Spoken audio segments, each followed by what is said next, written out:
Alrighty, today's daily Bible thought continues in Genesis chapter 1, and we're on day 3 of creation. If you remember, day 1, let there be light. Day 2, he separated out the waters above, the waters below, and made sky.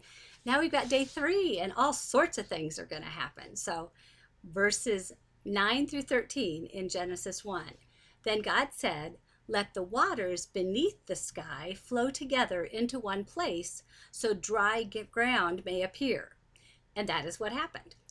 God called the dry ground land and the waters seas. And God saw that it was good. Then God said, "Let the land sprout with vegetation, every sort of seed-bearing plant and trees that grow seed-bearing fruit.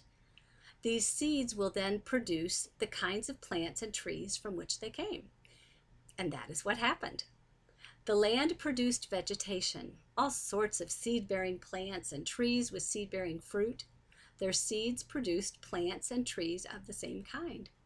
And God saw that it was good. And evening passed, and morning came, marking the third day.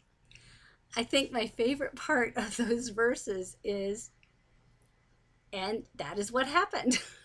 So the reality that when God speaks, when God says something, you can bank on it. It's going to happen. And I love the whole idea of fruit trees and seed producing plants. And, think about how many times you've picked up a dried dandelion and blowed on it to make your wish come true, or to find out what time it is, or whatever the reason, or to just plant more dandelion seeds. That's what's happening.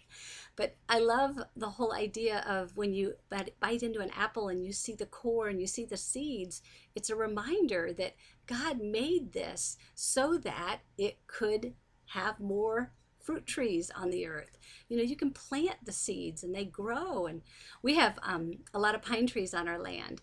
And believe it or not, we've had 2 baby pine trees that have grown because a pine cone has fallen and a seed has come out and planted in the dirt, and it grew. We've got one that's about 6, maybe 7, maybe 8 inches tall now. And they're from the pine trees we planted over 35 years ago. So God had this plan in place so that trees would bear fruit, and that fruit would remain and continue to duplicate and multiply.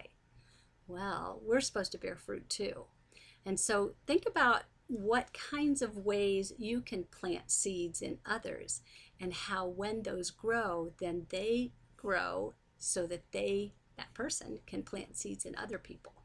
So anyway, it's pretty fascinating.